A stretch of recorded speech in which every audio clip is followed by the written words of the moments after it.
What's up, everybody, and welcome to the show. This is episode number 186 of the Lone Gunman Podcast, and I'm your host, Rob Clark, back quickly for another episode of the Lone Gunman Podcast. Welcome back into the fold, and today we will be discussing a very, very little known interview of Lee Harvey Oswald conducted in 1963. One that you may not be too familiar with, and one that you may never have heard of before. Yeah, that's right. Once again, we're going to go back to New Orleans for this little bit of history. And the street fracas, if you will, with Carlos Brignier and his associates. So let's start things off here with a Warren Commission document. That's right, you heard me correctly. To J. Edgar Hoover on April 23rd, 1964. They have a question. A couple of them, actually. So let's see what we learn from this. Dear Mr. Hoover, I enclose 2 copies of the transcript of the testimony of Mr. Carlos Brignier, which was taken in New Orleans by Mr. Wesley Liebler of our staff on April the 8th of 1964. Mr. Brignier's testimony raises several questions which appear to require further investigation. Mr. Liebler discussed some of those questions on April the 9th with Mr. Maynor, a special agent in charge of your New Orleans office, and has also mentioned some of them to Mr. Malley. We also have several other questions concerning the New Orleans phase of the investigation of the assassination. These questions, along with those raised by Mr. Brignier's testimony, are set forth below. Number 1. Beginning at line 16 of page 40 of his transcript, Brignier testified that Orestes Pena had told him that sometime during the summer of '63, Pena had seen Lee Harvey Oswald in the Havana bar in the company of a man who Pena thought was either Mexican or Cuban. That subject is covered on page 43 of the special report of Agent Reynolds, dated December 6th, 1963, at New Orleans. Oswald was also allegedly seen in the Havana bar by a Mr. Evaristo Rodriguez of Chartres Street, New Orleans, as is reflected on page 48 of the report of Special Agent Reynolds, dated December 30th, '63, at New Orleans. Brignier testified that the brother of the owner of the Havana bar, Rodriguez apparently, had told Brignier that apparently sometime prior to August 15, '63, the FBI had shown interest in locating the Mexican who was allegedly seen with Oswald. This alleged interest of the FBI does not appear to have been related to Oswald in any way. Of course not. According to Brignier, an FBI agent had been in the Havana bar and told Rodriguez and possibly Pena that if he saw this Mexican, he should call the FBI immediately because the Mexican was a pro-communist. Brignier said that Rodriguez then saw the Mexican in the company of another Mexican for whom the FBI was also supposedly looking and had come to him and asked him to call the FBI. Brignier says that he did so sometime between the 15th and 30th of August 1963.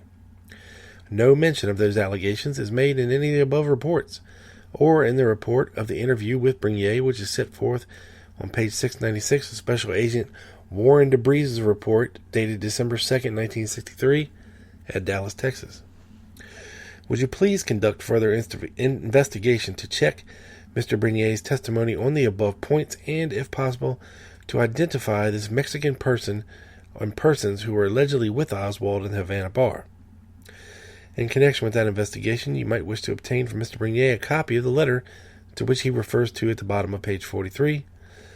Number 2. Brignier refers on page 9 of his transcript and again at page 33 to an anti-Castro military training camp, which had been established in the New Orleans area apparently in the late summer of '63.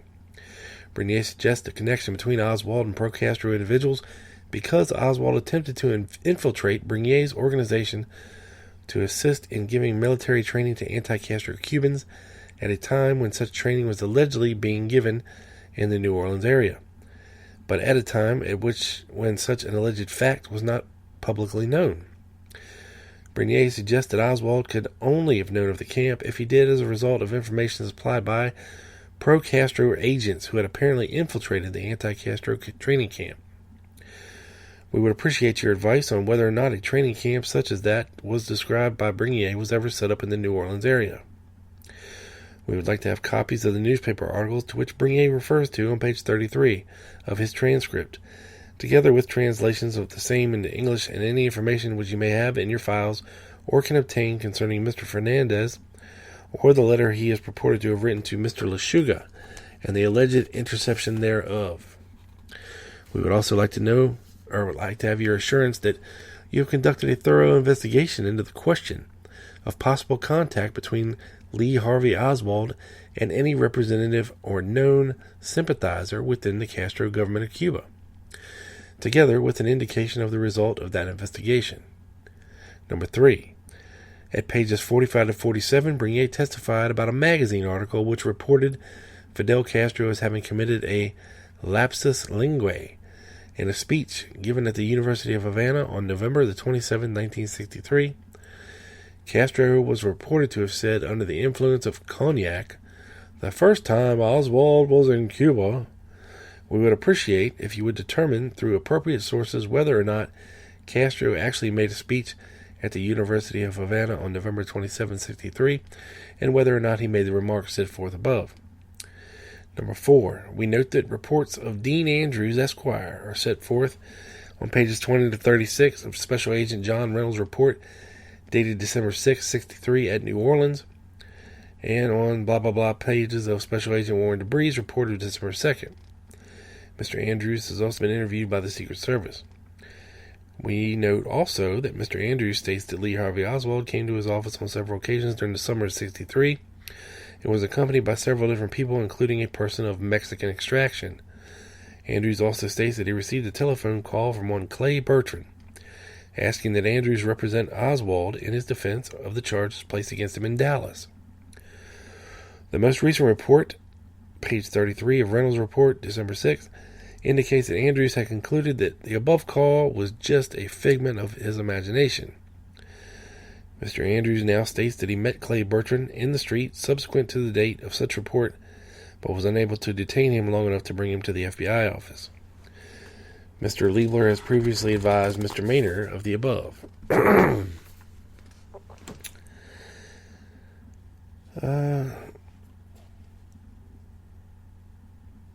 We realize that Andrews has indicated that he would not be able to identify the Mexican who was with Oswald, but in that connection, we wish to call to your attention the reports of Secret Service Special Agent Garrett, Counts, and Rice, dated December 6th, in which Andrews does not seem to demonstrate this ability. We will probably wish to examine Mr. Andrews after you have conducted the investigation requested in this letter. Consideration should also be given to the possibility that the Mexican or Mexicans who may have been associated with Oswald, if the stories of Rodriguez and Pena are correct, may have been involved in the distribution of FPCC literature on August 16, 1963. We note that at least one of these individuals who were so engaged has not yet been identified. Your continued cooperation in the work of this commission is greatly appreciated. Sincerely, J. Lee Rankin. Okay. So, let's catapult back to August the 9th, 1963, which resulted in the day of Oswald's arrest for the fracas on Canal Street with Celso Hernandez, Carlos Bernier, and Miguel Mariano Cruz. Now, I told you that we would be talking about an interview conducted with Lee Harvey Oswald that you may not have heard before. And we're about to get into that right now. So on 10 a.m., August the 10th, Lieutenant Francis Martello, Platoon Commander, 1st District, New Orleans Police Department, noted a placard and some handbills which pertained to the Fair Play for Cuba Committee. He determined it was the property of an arrested subject by the name of Oswald. He asked the doorman to bring Oswald in for an interview. Lieutenant Martello stated that as a result of this interview with Oswald, he had made some detailed notes, which he still has in his possession.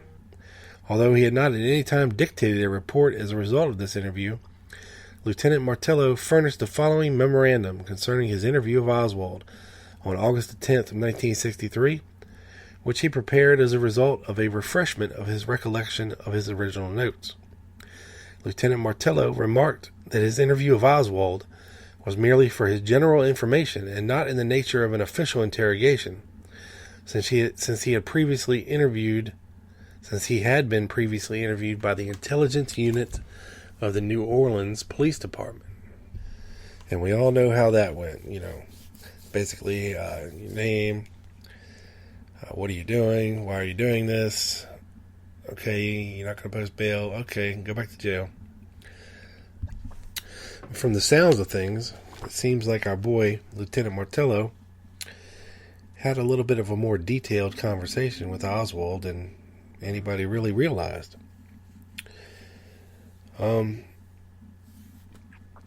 So we established, 10 a.m. Saturday, he observed placard and handbills which have been placed into evidence against an accused person. This placard contained information concerning the Fair Play for Cuba Committee, and I determined that a subject by the name of Lee Harvey Oswald was arrested on Friday, the day before, August 9, 1963, while he was passing out handbills on Canal Street and was carrying this placard on his person. Prior to being assigned to the 1st District, I had worked with the intelligence unit for 2 years, and since I was generally familiar with various groups and organizations that demonstrate or picket in the city, I decided I would question this individual to see if I could develop any information which would be of value and to ascertain if all interested parties had been notified. I requested the doorman to bring Lee Harvey Oswald into the interview room. I then took the material which was to be used as evidence into this room. At the same time, I reviewed the arrest record on Oswald and determined that while he was distributing Fair Play for Cuba literature on the street, he became involved in a disturbance with Celso Macario Hernandez, Carlos Jose Brignier, and Miguel Mariano Cruz. When Oswald was brought into the office, I introduced myself to him as Lieutenant Francis Martello, and I was in uniform at the time. I asked Oswald if he had any identification papers. At this time, Oswald produced his wallet. Upon my request, he removed the papers, and I examined them. He had in his wallet a number of miscellaneous papers, cards, and identification items. The only ones that I felt were of any significance were the following, which I made note of. Number 1, a Social Security card bearing 433-543937 and the name of Lee Harvey Oswald. Number 2, a Selective Service draft card in the name of Lee Harvey Oswald bearing number 41114395332, classification 4A. I do not know what draft board was registered with. 3, a card bearing the name Lee Harvey Oswald reflecting he was a member of the Fair Play for Cuba Committee, address listed as 799 Broadway, New York, New York. Headquarters for Fair Play for Cuba Committee. Card was signed by V.T. Lee, Executive Secretary. Card was issued on May the 26th of 1963. Number 4, a card for the New Orleans chapter of the Fair Play for Cuba Committee in the name of Lee Harvey Oswald and signed by A.J. Heidel, chapter president, issued on June the 6th, 1963. The notes of my interview reflected Oswald gave his date of birth as October 18th, 1938, at New Orleans, Louisiana, that he served 3 years in the U.S. Marine Corps, and stated he was honorably discharged on July 17th, 1959, from Santa Ana, California. His wife's name was Marino Prasa.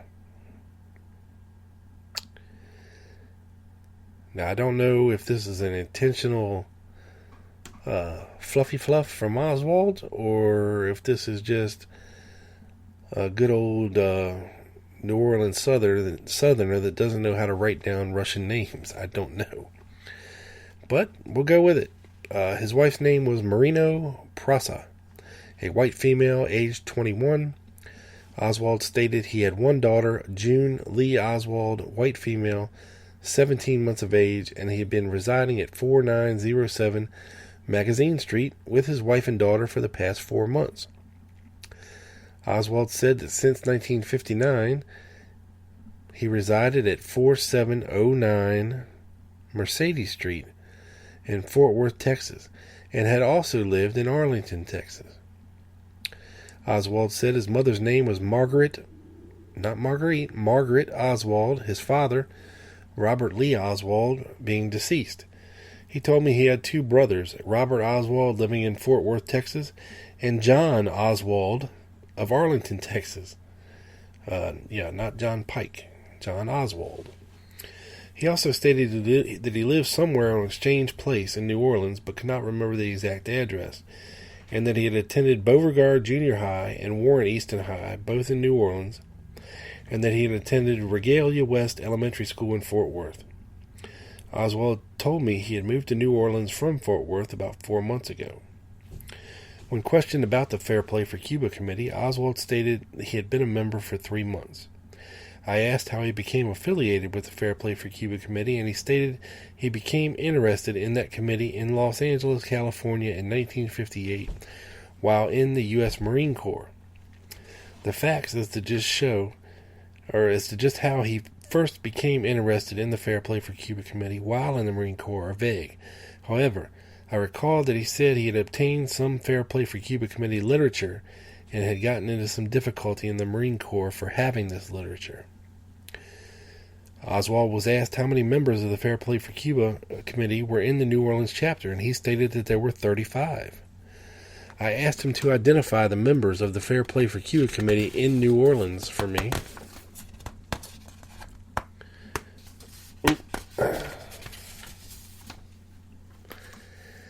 But he refused to give the names of the members or any identifying data regarding them.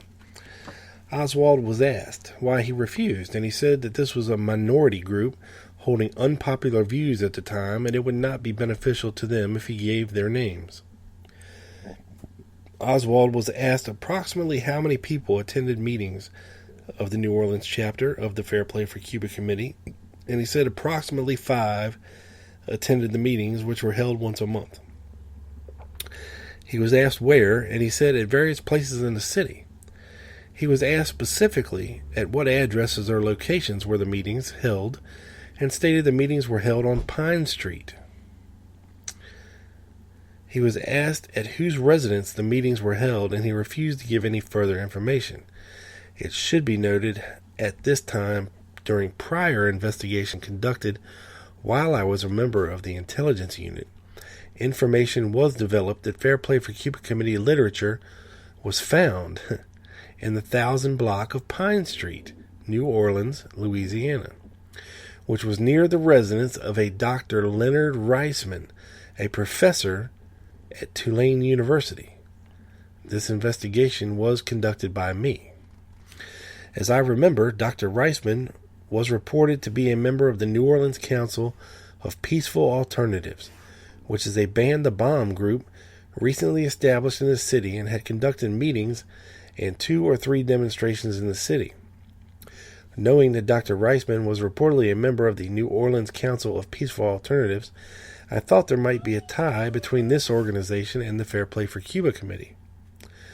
When Oswald stated the meetings of the Fair Play for Cuba Committee had been held on Pine Street, the name of Dr. Reisman came to mind. I asked Oswald if he knew Dr. Reisman, or if he held meetings at Dr. Reisman's house.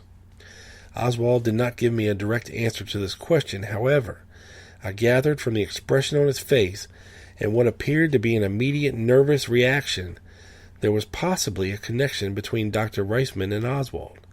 This, however, is purely an assumption on my own part, and I have nothing on which to base this. I also asked Oswald if he knew a Dr. Forrest E. La Violette, another professor at Tulane University. I asked him this question because I remembered that La Violette allegedly had possession of Fair Play for Cuba literature during the year 1962. I cannot remember any further details about this, nor do I have any information that he is or was connected with the Fair Play for Cuba Committee in New Orleans. Oswald became very evasive in his answers and would not divulge any information concerning the Fair Play for Cuba Committee or where the group met or the identities of its members. Oswald was then asked what religion he practiced, and he stated he was a Lutheran, and also that he was presently unemployed but had worked at William B. Riley Coffee Company in New Orleans for about 3 months, working on heavy machinery and earning about $60 a week. He worked from May to July 17th at the company. He further stated that he worked for Jack's Brewery approximately 1.5 months ago. That's new to me. I asked him about the members of the Fair Play for Cuba Committee in New Orleans and why the information was such a big secret. That if he had nothing to hide, he would give me the information. Oswald said one of the members of the Fair Play for Cuba Committee in New Orleans was named John, and that this individual went to Tulane University. He refused to give any more information concerning the Fair Play for Cuba Committee in New Orleans. Since he did not appear to be particularly receptive at this time, the interview was concluded and he was returned to the cell block. Prior to entering the cell block, Oswald was again allowed to use the telephone. Several hours later, after Oswald was interviewed by a special agent of the FBI, a white female came to the station and identified herself as Mrs. Muret, who stated she was a relative of Oswald and lived on France Street. She stated she wanted to know the charge against Oswald, and I told her, explaining to her the procedure whereby Oswald could be released. She became very reluctant to become involved in the release of Oswald, as she stated since he was involved with the Fair Play for Cuba Committee, she did not want to get mixed up with it in any way.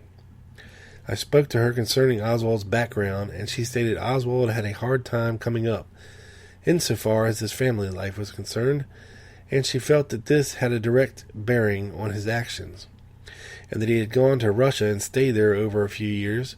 He married while in Russia and came back to the United States with his wife. She stated Oswald did not allow anything but Russian to be spoken at home. She was asked why he did not allow English to be spoken, and she related she had spoken to Oswald's wife about this, and she said this was his desire. She further stated she had asked Oswald's wife if she liked America, and the wife answered, "Yes, I do," but said her husband, Oswald, did not like America. I did not question her any further. After Mrs. Murat left, I decided to further question Oswald and had him again brought out of the cell to me. I then asked if he had given me all the needed information about his background, and he said he had. I asked him if he lived in Russia, and he stated that somebody had told me this. He then admitted he had lived in Russia for 2.5 years, going there by slow boat to Europe. I asked him how he got over there, and he related he left Fort Worth, stayed in New Orleans a few days, and then took the slow boat to Europe. He took a tour of Europe and wound up in Russia. He lived in Moscow and Minsk, Russia, and told me he lived there from October 59 to July of 62. I asked him if his wife was Russian, and he said yes. He said her true name was Marino Praso, and that it had been an abbreviation of her real name, Marina Persakaya. He said she was an alien M1. I then asked him if he was a communist, and he said he was not. I asked him if he was a socialist, and he said guilty. We then spoke at length concerning the philosophies of communism, socialism, and America. He said he was in full accord with the book Das Kapital. The book had been written by Karl Marx. I know that this book condemns the American way of government in entirety. I asked him if he thought the communist way of life was better than the American way of life, and he replied there was not true communism in Russia. He said that Marx was a socialist, and although communism is attributed to Marx, that Marx was not a communist but a socialist. He stated this was the reason he did not consider himself to be a communist. I asked him what his opinion was of the form of communism in Russia since he had lived there for 2 years, and he replied, "It stunk." He said they have fat, stinking politicians over there, just like we have over here, and that they do not follow the great concepts of Karl Marx, that the leaders have everything and the people are still poor and depressed. I asked Oswald why he would not allow members of his family to learn English, as this would be required to educate his children and communicate with people. He stated the reason why he did this was because he hated America, and he did not want them to become Americanized, and that his plans were to go back to Russia. He stated he had already applied to the State Department for a visa to go back by using the excuse that his wife was a Russian. I asked him what he thought about President John F. Kennedy and Nikita Khrushchev. He said he thought they got along very well together. I then asked him if he had to place allegiance or make a decision between Russia or America, which would he choose, and he said, "I would place my allegiance at the foot of democracy." I then asked him if he would consider himself a student of the world, explaining that I meant by this a person who attempts to find a utopia on earth, and that he said he could be classified as such an individual. I asked him if he had any religious convictions and whether he believed in God, since Karl Marx did not believe in God. I was trying to find out if he was an atheist. His answer to me was that he was christened as a Lutheran, but he had not followed any religion since youth. I asked him if he was an agnostic, and he said he could be classified as a Marxist in his beliefs. I spoke again to him about Fair Play for Cuba Committee again, and asked him if he knew that Castro had admitted that he was a Marxist-Leninist, and he said he did. He was then asked if he truly believed Castro was really interested in the welfare of the Cuban people, and he replied that he was not going to discuss the merits or demerits of Castro, but was primarily concerned with the poor people of Cuba, and if this country would have a good relations with the poor people of Cuba and quit worrying about Castro, that was his main concern. He stated that this was the reason he was interested in the Fair Play for Cuba Committee. Oswald was then returned to the cell block again. I then took my notes along with several copies of the literature of Oswald and placed them in a file folder in the file cabinet. The day after the assassination of President Kennedy, Mr. Adrian Vial, U.S. Secret Service, who had spoken to me earlier at about 3 a.m. Saturday morning of November 23rd, wherein he had obtained information regarding my interview with Oswald, came to the 1st District Station at about 3 p.m., and told me the Secret Service was conducting an official investigation regarding the assassination of the President of the United States. At the outset of the interview, I got out the original file folder on Oswald, opened it, and gave Mr. Vial all of the literature I had obtained from Oswald, which consisted of some pamphlets, leaflets, and booklets put out by the Fair Play for Cuba Committee headquarters. Upon going through these pamphlets, I discovered a photograph of Lee Harvey Oswald, which appeared to be a passport photograph, and a small piece of white paper containing handwritten notes on same. This photograph and paper had inadvertently become misplaced with the literature during the interview I had with Oswald. This piece of paper, which was folded over twice and was about 2 by 3 inches in size, contained some English writing, and some writing which appeared to be, to me, in a foreign language which I could not identify. Before I gave this paper to Mr. Vail, I made a copy of the information, which is as follows. So yeah. Interesting stuff from the interview of Lieutenant Martello with Lee Harvey Oswald. Well, several things can be gleaned from that interview of Oswald, including the fact that he was, for the most part, truthful in his answers, yet evasive and blurry on a couple other ones, such as his wife, her name, being Russian, going to Russia. But everything else about Oswald's life, except for maybe his brother's name, in places and when he lived, were not exactly accurate. But other than that, pretty close to the truth, and very evasive when it came to Dr. Reisman and the Pine Street and the FPCC literature. It kind of makes you think, okay, that we've heard rumblings of Guy Bannister and some of the students from Tulane University being engaged in this red hunting activities where they would try to out commies. And, supposedly, if this was going on the campus of Tulane University with several professors and in conjunction with Guy Bannister and company, it certainly makes for an interesting tale when you throw Oswald into the mix. And he gets a little nervous and clams up at the mention of it. I tried to figure out who this Dr. Reisman guy was and what he was up to. I couldn't find anything. But in 1967, when Garrison started his probe, this kind of stirred up some things in New Orleans, of course. And in the New Orleans State's item, July 16th, there was a news piece written by Neil Sanders, and it goes like this. The life and activities of Lee Harvey Oswald in New Orleans have taken on new significance with the probe by D.A. Jim Garrison into the assassination of President John F. Kennedy. This is the fourth of 5 articles.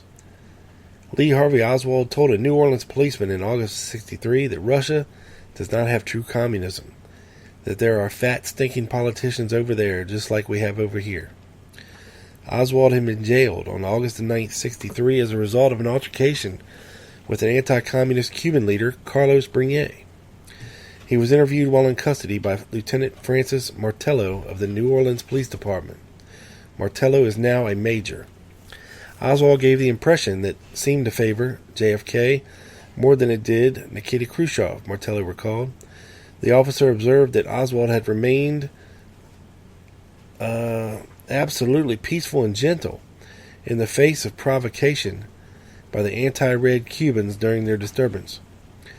If he thought Oswald would have been capable of assassinating the president, Martello replied, "Well, as far as being capable of the act, I guess everybody is. But as far as ever dreaming or thinking that Oswald would do what it is alleged he has done, I would bet my head on a chopping block that he wouldn't do it."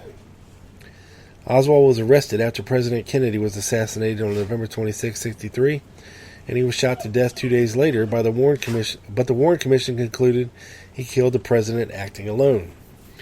On August 16th, Oswald again handed out literature supporting Cuban dictator Fidel Castro in front of the International Trade Mart. It was his previous similar activity that led to his ruckus with Bernier. At that time, Clay Shaw, now under indictment for conspiring with Oswald and a third man to kill the president, was the Trade Mart's managing director. He maintains that he never knew Oswald or what he was up to. The next day, Oswald stated his political views for about 5 minutes on a radio program called Latin Listening Post. 5 days later, he appeared on a radio program broadcast by the same station and debated with this man he had gotten into a fracas with on the street, Carlos Bernier, and Ed Butler, executive director of Inca. Bill Stuckey arranged for the debate, told the commission. "I think we finished him on that program because we had publicly linked the Fair Play for Cuba Committee with a fellow who had lived in Russia for 3 years and who was an admitted Marxist. The interesting thing, or rather the danger involved, was the fact that Oswald seemed like such a nice, bright boy, and it was extremely believable before this. We thought the fellow could probably get quite a few members if he was really indeed serious about getting members. We figured after this broadcast, why, that was no longer possible." Actually, the Warren report says Oswald's Fair Play for Cuba Committee was a figment of his imagination. It explains, "The imaginary president of the non-existent chapter was named A.J. Heidel, the name that Oswald used when he purchased the assassination weapons. Marina Oswald, his wife, said she signed that name, apparently chosen because it rhymed with Fidel, to her husband's membership card in the New Orleans chapter. She testified he threatened to beat her if she did not do so. The chapter had never been chartered by the national FPCC organization, and it appears to have been a solitary operation on Oswald's part, in spite of his misstatements to New Orleans police that it had about 35 members. It appears that Oswald had for some time been considering leaving the United States again. He had applied for a new passport here on June 24th, and later told his wife he wanted to go to the Soviet Union with her. She said he was extremely upset and actually wept when he told her that. Marina wrote a letter in July to the Soviet embassy in Washington stating that my husband expresses a sincere wish to return together with me to the USSR. She said she had written the embassy earlier at Oswald's insistence, requesting permission for only herself and June to return. But unknown to his wife, Oswald apparently enclosed a note with the July letter stating, "As for my return entrance visa, please consider it separately." The Warren Commission concludes Oswald may not have intended to go to the Soviet Union directly. If at all, it appears he really wanted to go to Cuba. His wife said, "I only know that his basic desire was to get to Cuba by any means, and that all the rest of it was window dressing for that purpose." Interesting. Very interesting. And of course we know that some of this does fall in line with what the Oswalds were doing, the letters they were writing to the embassy, the letters that they got back denying their request to go back to the Soviet Union.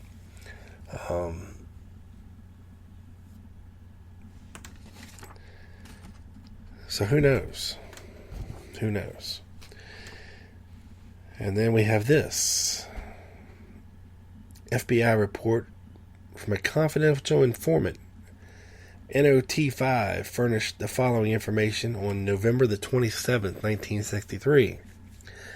He, the informant, is acquainted with Carlos Brunier, a Cuban student director at DRE New Orleans, and was aware of the arrest of Brunier and two other Cubans, along with Lee Harvey Oswald, on August 9th, when Oswald passed out Fair Play for Cuba Committee handbills on Canal Street. Approximately a week later, he was seated in Thompson's restaurant when the representative of Puerto Rico, who has his office in the International Trade Mart, showed him an FPCC handbill, telling him these handbills were being passed out in front of the Trade Mart. NOT5 notified the police, but the police arrived too late, and the persons passing out the handbills had gone. In order to obtain information regarding the FPCC to turn over to authorities, he drove to the address listed on the handbill for Oswald and located the residence of 4907 Magazine Street. In order to locate the actual apartment of Oswald, he had to make inquiry at 4907 Magazine Street and learn the apartment location of 4905 Magazine Street. As he started to enter the yard, Oswald stood some distance from him and said, "Don't hit me.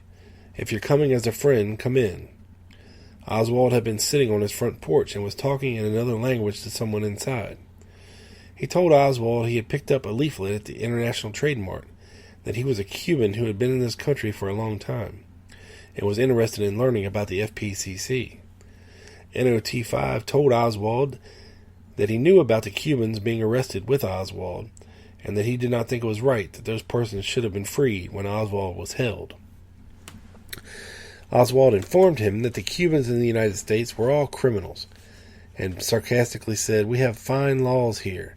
He said that Fidel Castro was not a dictator, and that if the United States would invade Cuba, he would fight with Castro against the United States. He stated further that the press in the United States is against him, that they were in the minority today, but one day would be the majority, and then all the press would be with them. Oswald claimed to be a student of the languages at Tulane University and to be a delegate for the FPCC in New Orleans. NOT5 informed him that he was interested in the organization but would like to read some literature before deciding. NOT5 was given by Oswald a booklet on Cuba and a blank application to join the FPCC in New Orleans. These are in the possession of Carlos Brunier. So, obviously, confidential informant NOT5 is Carlos Quiroga.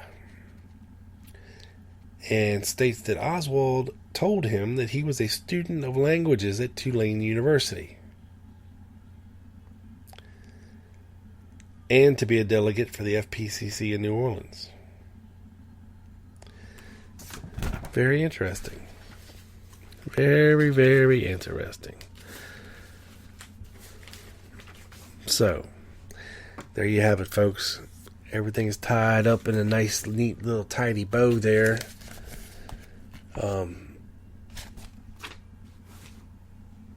I just thought it was cool when I came across that interview from Lieutenant Martello, because I'd never read it before, and it somewhat follows the Milton Cock report and the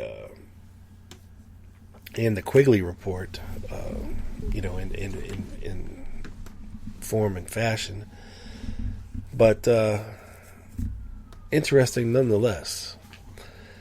And, obviously, Quiroga was an FBI informant, one of Bernier's buddies, and whether or not he did it on his own or at the behest of the FBI, decided to try to infiltrate the New Orleans chapter of the Fair Play for Cuba Committee, and actually went to Oswald's house and appeared to be interested. So is there a connection between Tulane University, the New Orleans chapter of the Fair Play for Cuba Committee, Hands Off Cuba handbills, and the offices of Guy Bannister at 544 Camp Street, which was the old headquarters of the DRE?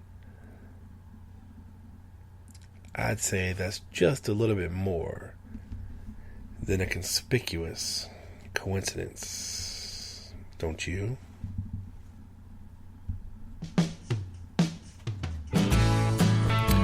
Well, I certainly think so. And thank you, folks, for checking out the show.